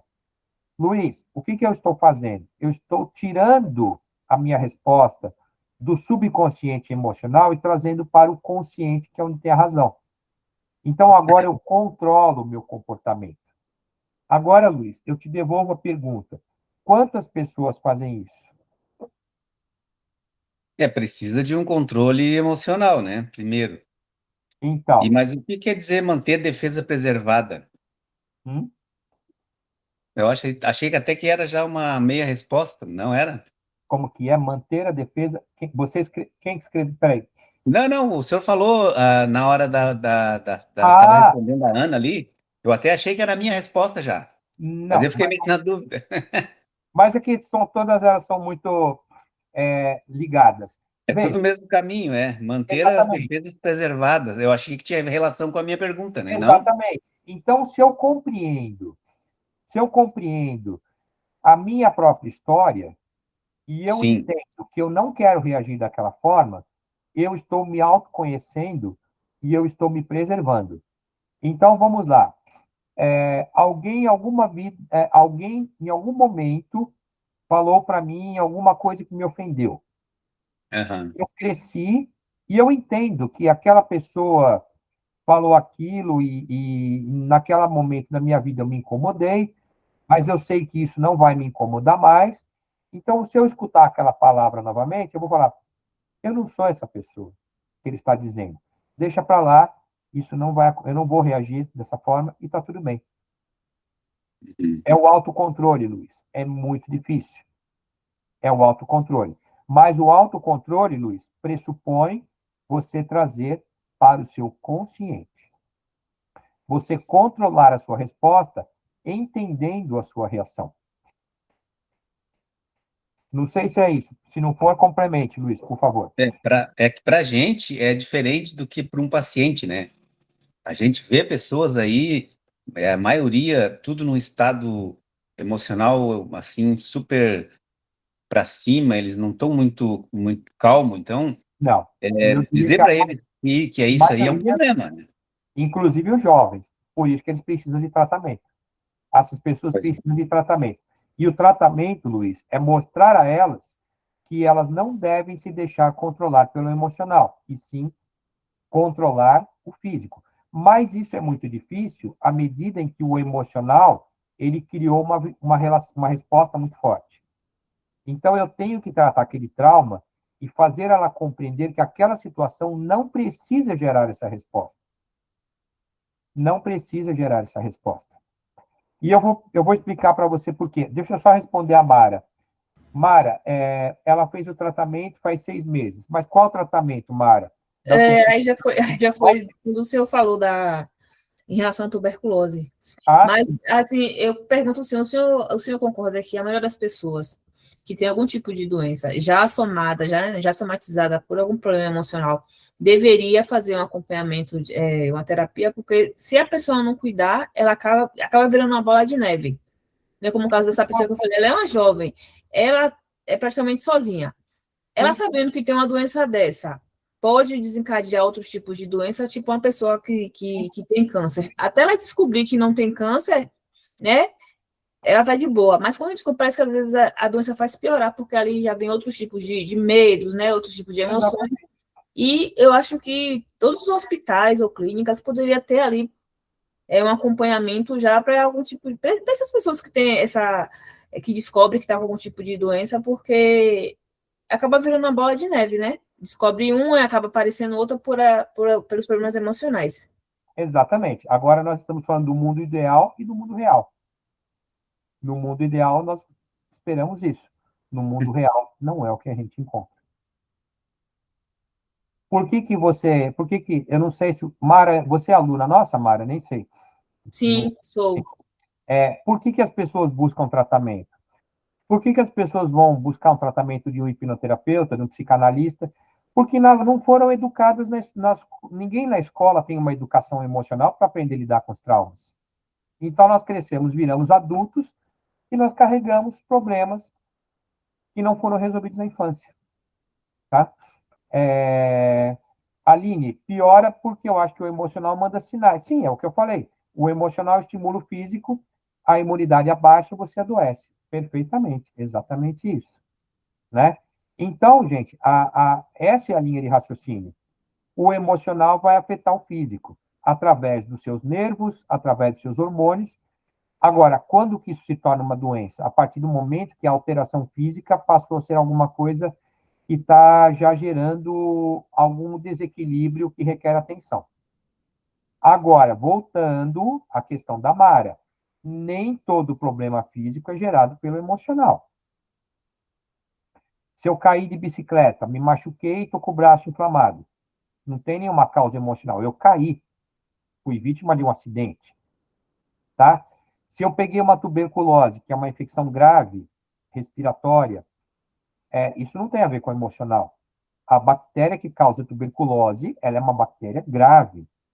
Eu pisei num prego enferrujado, peguei tétano, né? O tétano é uma doença que mata.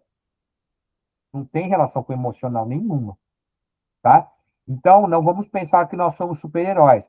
Ah, então, se eu tiver com emocional saudável, eu não vou morrer nunca. Não é bem assim. Não é bem assim, tá? Nós não somos X-Men indestrutíveis, tá? Nós somos cidadãos de carne e osso, como se dizem. Nós podemos morrer, tá? E existem criaturas na natureza que são mortais, bactérias, tá? Quem mais? Quem quer falar alguma coisa a mais?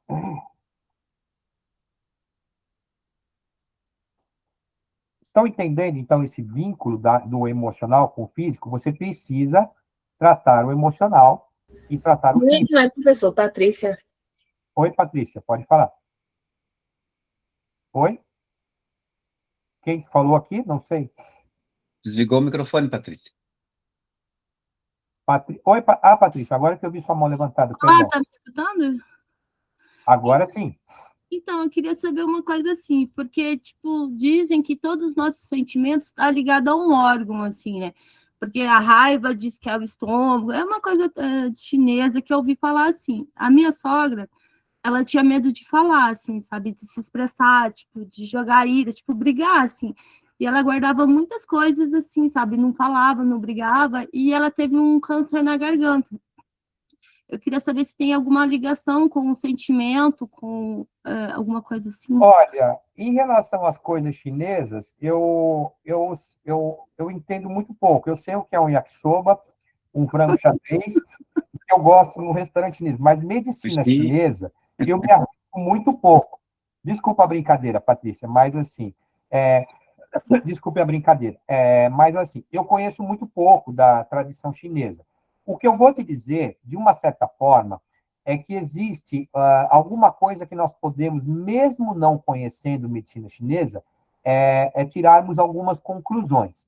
Mas o que você está dizendo, Patrícia, é realmente uma linha de estudo da medicina oriental, tá? Mas eu não sou a pessoa que mais conhece isso, tá? Então, existem linhas terapêuticas ligadas a exatamente isso. São que certos órgãos são ligados a certas doenças. Mas dentro da medicina ocidental, né, que nós trabalhamos, ela não segue necessariamente essa prática de pensamento da medicina chinesa, que é oriental. Eu respeito muito, porque eles têm um conhecimento milenar, só que eles estão estruturados numa outra base de compreensão do ser humano, tá? E essa outra base, como eu falei, quando eu não conheço alguma coisa, eu evito me arriscar em entrar nessa seara, né, nesse campo do conhecimento que eu não me dediquei a estudar. Mas o que eu poderia dizer a você, que algumas somatizações, elas podem ser a base de entender essa linha de raciocínio da medicina chinesa. Em alguns casos, veja, eu já atendi uma paciente que ela tinha muita dificuldade em falar com as pessoas. E aí isso se refletia no corpo dela como um travamento de garganta, né? Então, quando eu tratei dela e eliminei aquela ansiedade, aquele trauma que ela vivenciou na infância, é como se a garganta dela abrisse e ela respirasse melhor. Então, ela vivenciou essa situação, tá? Agora, eu acho que o que você está querendo colocar aqui, Patrícia, vai um pouco além desse exemplo que eu estou dizendo, tá? A medicina chinesa, ela tem aí realmente alguns conceitos, tá? Que vão um pouco além do que eu estou dizendo. E aí, realmente, eu sou um pouco leigo nisso, mas tem até alguns mapas de acupuntura, de que certas regiões do seu pé, do seu ouvido, correspondem a pontos do corpo, quando estimulados, vão estimular alguns órgãos.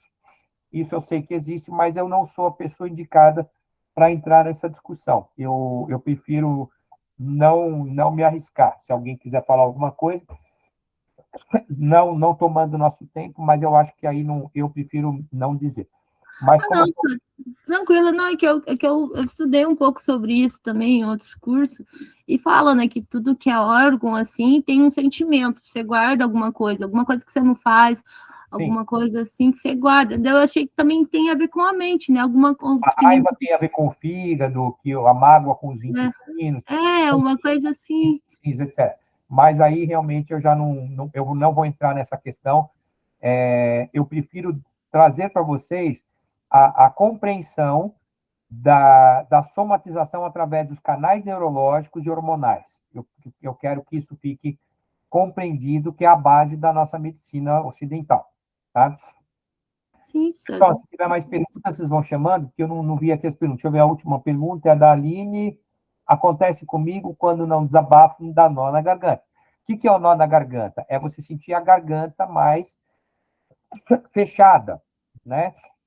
Então, é um pouco isso, né? Tem um pouco essa questão, tá? Quem mais que levantou a mão? Alguém? Gente, vão falando que eu não estou vendo aqui. Luiz, Eu. pode falar, Luiz. Então, o que ela está falando, eu acho que é sobre a saúde holística. A Eu não Patrícia, sei. está falando? A Patrícia, no caso? É, Ah, sobre Então, é porque ela trata o indivíduo como um todo, né? Espiritual, emocional, mental e físico. Então, ele trata a causa, ele não trata a consequência. Então, quando ele diz que a doença é uma consequência, então a causa está na mente. Realmente, ela tem razão que ela aprendeu. Então, quando a pessoa tem alguma doença, começou na mente, com certeza. Isso já foi estudado lá pelo Dr. Thurman Fleet, né, em 1934. Então, eu estudo muito isso. E eu entendo que tudo começa na mente. Então, é isso que eu falo. Eu acho que é isso que ela está se referindo, talvez. sim, mas o que eu acho que você está falando, o que o Luiz está colocando aqui, mostra que, embora nós tenhamos bases, sim, bases de conhecimento totalmente diferentes de acordo com a cultura, existe um Ah, ponto de ligação entre elas. Existe um ponto de ligação, né? sim, Que é a somatização, que nós discutimos. É que eu estou colocando para vocês de uma forma como a ciência ocidental trabalha, e o que o Luiz trouxe aqui é justamente como são os preceitos da medicina oriental, né? Então, no fim das contas, elas de alguma forma se interrelacionam, né? sim. O que eu quero deixar uma observação aqui para vocês é que, veja bem, quando nós pensamos nessa linha de proposta holística, qual é a proposta holística, né? Holos é todo, né? O conhecimento do corpo. Veja, eu vou compreender que o corpo saudável não adoece. Essa é a lógica, né? Isso. Ou seja, que é a lógica de uma homeopatia, de uma acupuntura, etc. e tal. Eu compreendo essa lógica, eu acho que ela é perfeitamente compreensível e válida. No entanto, existem situações em que ela não se faz como válida, tá? Numa situação emergencial, eu não posso trabalhar isso porque eu preciso socorrer o indivíduo. Então, eu tenho que trabalhar numa lógica de resposta imediata, né? Que é uma emergência de saúde, etc. e tal. E isso se aplica, inclusive, para a hipnose. Eu não vou levar um indivíduo para praticar hipnose num centro cirúrgico, numa situação de cirurgia de emergência, tá? Mas, por outro lado, eu posso ter uma pessoa que está com uma dor muito intensa e eu posso fazer uma hipnose para a dor passar de forma imediata. Então, a hipnose é muito versátil nesse sentido, tá? Eu posso falar, bom, se, segundo a tradição de medicina holística, o meu paciente, se ele estiver saudável, ele não vai sentir dor, não vai adoecer. Só que esse é um caminho que vai demorar.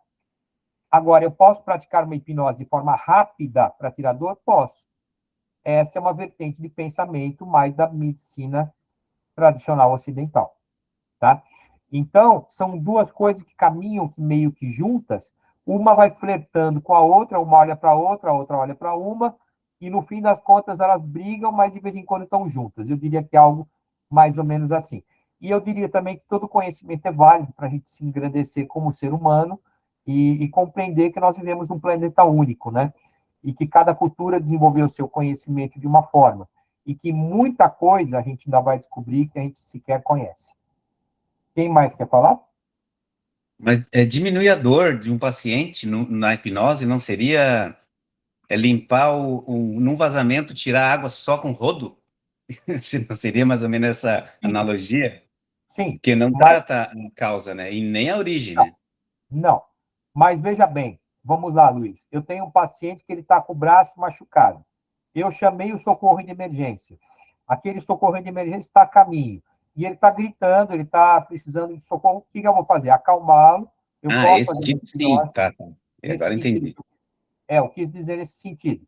Agora, eu posso ter um paciente que está com uma dor de cabeça, que eu sei que ele já tem de tempos em tempos, que ela é uma dor de cabeça recorrente, e ele pode estar muito incomodado com isso. Eu faço uma hipnose para que ele não tenha dor. Então, ela pode ter uma resposta rápida, sim. Tá? Agora, quando é assim, eu tenho uma dor dentro do meu abdômen, eu não sei a causa dessa dor, o que eu vou falar? Bom, você quer fazer uma hipnose para tirar dor? Sim. Mas também procure um médico, faça uma tomografia, você pode ter um tumor, você não sabe, né? Então, a gente tem que ter prudência e responsabilidade no lidar com os pacientes. Eu tenho Tá? outra dúvida. Pode Eu falar. tenho outra dúvida. Causa e origem são diferentes, né? São muito parecidos, É mas uma não é questão igual. muito semântica essa, né? Uma questão muito semântica. Explique melhor. Não, é que a origem eu acho que vem antes da causa, não? Olha, eu te confesso que é uma pergunta um pouco difícil de responder, à medida que nós podemos ter uma interpretação da língua portuguesa diferente um do outro. Veja, depende da interpretação em termos de língua portuguesa do que você está dizendo. Eu posso dizer que a causa e a origem é a mesma coisa, mas eu posso É? dizer que a causa deu origem a alguma coisa também. E aí, no caso, a origem foi um veículo, um verbo transitório, um verbo transitivo. Né? Eu não sei se tem algum professor de português aqui que me corrija, né? Se eu estiver errado. Veja, eu posso dizer que a origem ela originou-se porque houve uma causa inicial. Agora, eu posso dizer que a origem foi o ponto de partida. Eu acho que é um pouco uma questão de interpretação linguística. Tem alguém que aplicou em português aqui? Estou errado? Se estiver errado, me corrija. Na verdade, se a gente parar para pensar num acidente de carro, a causa é o acidente que deu origem ao trauma. É isso? Talvez você que é da área do direito, talvez tenha melhor conhecimento do que eu. Tem também humildade da Gente, interpretação. deu um nó agora com a pergunta do Luiz. É que a causa, quando tu descobre, ela teve uma origem, com certeza. É o sintoma, a causa e a origem vem antes.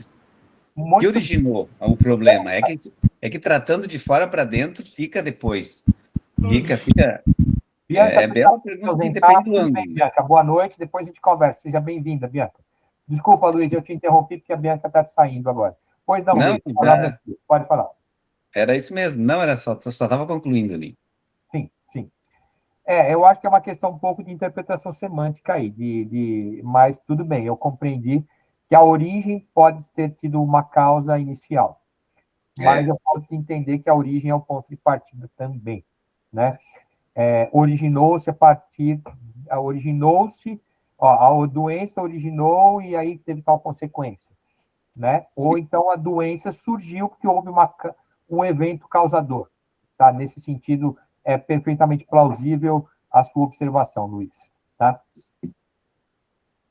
Quem mais aqui? Ô, professor, dá boas-vindas para o aluno novo. Olha no colo da Ana, que coisa mais linda. Que é? Oi,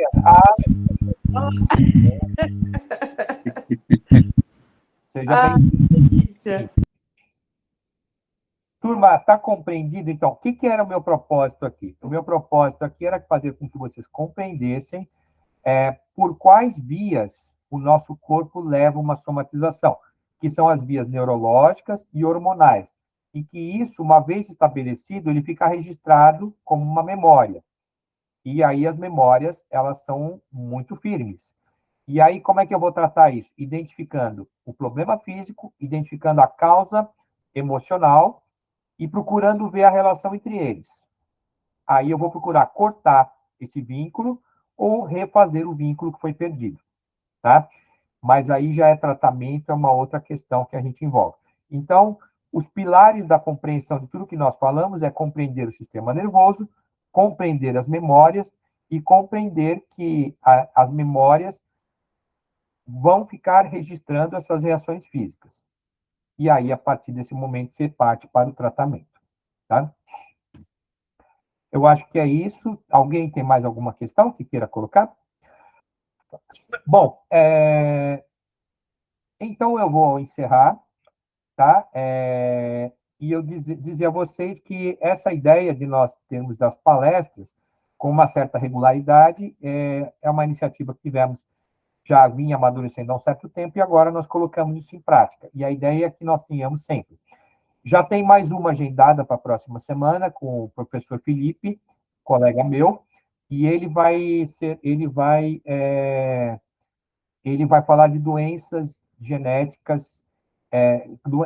O termo correto é hereditário ou congênito, tá? O hereditário ou congênito, que são de características neurológicas, porque boa parte das pessoas aqui são terapeutas, né, psicanalistas, hipnólogos, então ele vai ter uma abordagem mais focada no neurológico. Então, só que ele só pode às sextas-feiras, tá bom?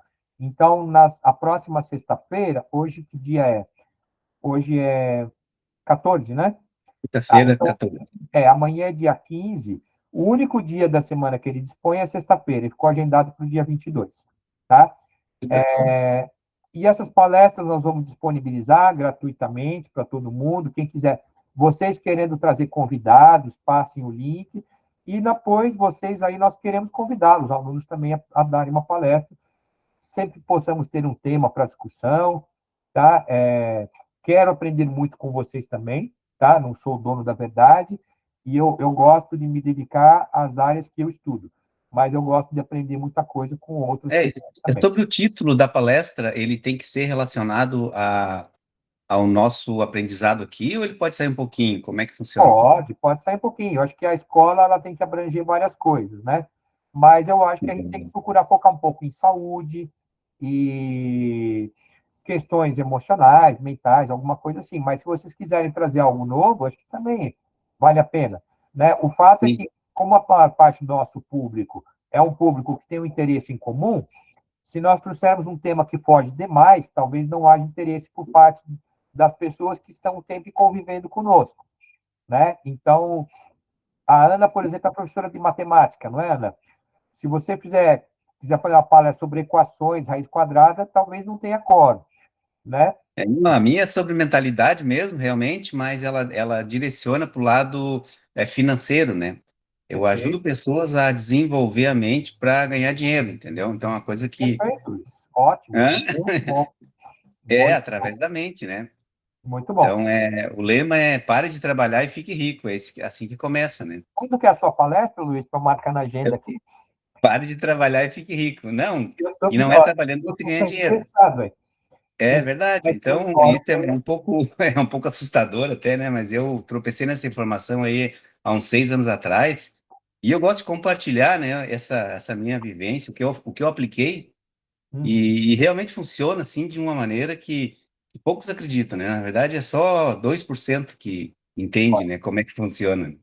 Perfeito. Muito bom. Muito bem-vindo o tema, tá? Mas é através da mentalidade. Isso tudo, os 6 pilares da independência financeira começa com a mentalidade. Então, eu estudei muito isso, né? E continuo estudando, né? Vamos lá. Pode agendar com a Aline, e agendar com a Aline já faz a palestra. Tá. E Ana, Bom, obrigado. a matemática. A matemática é muito importante para o lado emocional também, tá? Então, Sim. Mas é isso aí, Luiz. Acho que é um tema muito interessante, sim. Eu acho bacana trazermos esse tema para as nossas discussões, sim. Tá bom? E que seja um espaço de vocês estarem sempre convivendo, trocando experiências. Acho que isso é legal, tá? Eu não sei se tem alguém de Florianópolis que está no Palhoça. Eu moro em Palhoça, né? E eu tenho uma sala de cursos aqui que eu posso disponibilizar. Eu faço reunião aqui todas as quartas-feiras, né? A gente se reúne com empresários. E posso convidar para vir participar com nós aqui, né? Luiz, é uma sala pequena. Nesse ponto, nós tivemos que reagendar muita coisa, tivemos uma mexida muito grande na escola, nós temos que fazer as práticas em várias cidades aí. Isso eu estou tratando com as pessoas nos grupos, e essa questão do seu grupo, aí, a oferta que você fez, eu mesmo vou ligar para você eu, a Aline, a gente vai conversar pessoalmente com você, Que tá bom? é uma sala pequena, mas eu tenho uma lousa aqui, daí eu tenho aqui as cadeiras, pode ver, ó. A gente Perfeitamente. pode tirar se for precisar, né? Ali tem 18 cadeiras, mas a gente pode ajustar para fazer, eu não sei se vai ter aula prática, alguma Vai coisa. sim, vai sim, É que o vai. lugar é pequeno, até 18 pessoas, cabe 18 cadeiras, né? São grupos Então, muito se bons. tem, aí quem tiver, assim, do grupo aí, que é por perto, que quiser vir participar, a gente Sim. fala sobre negócios, né? Sobre ganhar dinheiro. Vamos lá, isso é muito bom. E quem sabe logo, logo, né, a gente possa um dia ter um dia de encontro de todos os alunos do Brasil todo, né? Verdade. Hoje nós estamos com Salvador, São Paulo, Florianópolis, turmas já realizadas, e estamos estreando em Curitiba também. Então, a nossa ideia é crescer e que vocês sejam os multiplicadores disso, né? Tivemos uns momentos de derrubada, mas já estamos nos reerguendo, tá? Sigam o nosso Instagram novo, por favor, tá? Sigam ali, dá uma ajuda para gente. Quem gostou das aulas, faz avaliação do Google, porque até no Google nós sofremos ataque no Google, então eu peço a vocês, avaliem lá no Google, tá? Mas eu vou me furtar aqui a colocar detalhes dos problemas, que acho que não é o momento. Aqui a gente tem que falar de coisas boas e conhecimento, Recomeço vai exatamente. ser Vamos importante. falar de ciência, de troca de conhecimentos, tá bom? Eu acho que a Aline já escreveu aqui, tá? Por favor, avaliem lá. Tudo que vocês puderem ajuda. Lembrando, a nossa escola é uma escola pequena. Então, assim, qualquer sacudida mexe bastante, né? Então, mas nós somos movidos por um ideal. Então, isso é uma coisa que a nossa força reside nisso, tá? E vocês fazem parte dessa caminhada, vocês fazem parte dessa história. Eu sempre estou encontrando vocês, eu fico muito feliz. Apesar de todos os problemas que a gente está vivendo, os momentos que a gente encontra para conversar, de trocar ideias, de falar de assuntos, são muito bons. Faz a gente esquecer de todos esses problemas, e eu fico muito feliz de poder estar reencontrando vocês sempre. Não Se você deixem de puder ajudar, pode contar comigo, tá? Obrigado, viu, Luiz? Eu vou te ligar depois. Assistam a palestra do Felipe, colega meu da medicina, tá? Ele vai falar de doenças hereditárias, de cunho neurológico. Então, muitos de vocês são terapeutas, vocês vão entender coisas que podem ser tratadas, outras já são mais difíceis, e vai ser uma linguagem acessível a mesmo quem não é da área estritamente científica. Fiquem tranquilos, todo mundo está sendo orientado a montar coisas de forma acessível. E depois, nós queremos disponibilizar isso nos canais do YouTube, os canais de mídia da escola. A Aline vai providenciar os termos aí para uso de imagem. Se alguém tiver alguma restrição, então a gente não disponibiliza, mas nós queremos que nós tenhamos um canal aberto com a comunidade e que isso seja embrião de um futuro congresso de hipnose, que eu possa reunir todos vocês e a gente possa ter aí um embrião de uma coisa muito maior lá na frente. Nós estamos começando uma jornada, e toda jornada começa com os primeiros passos. E é isso daí, tá bom? Turma, então tá certo. Muito obrigado por terem vindo ouvir esse assunto que eu adoro falar disso, gosto muito de falar disso. Mas eu também estou muito curioso em ouvir o que vocês têm para trazer de novidades aí, de temas novos, tá? Eu vou parar a gravação aqui. Eu vou abrir um Classroom com as palestras gratuitas e todo mundo que quiser a gente vai estar colocando naquele Classroom. Qualquer um pode consultar e ver essas palestras, tá? Ok? Estou parando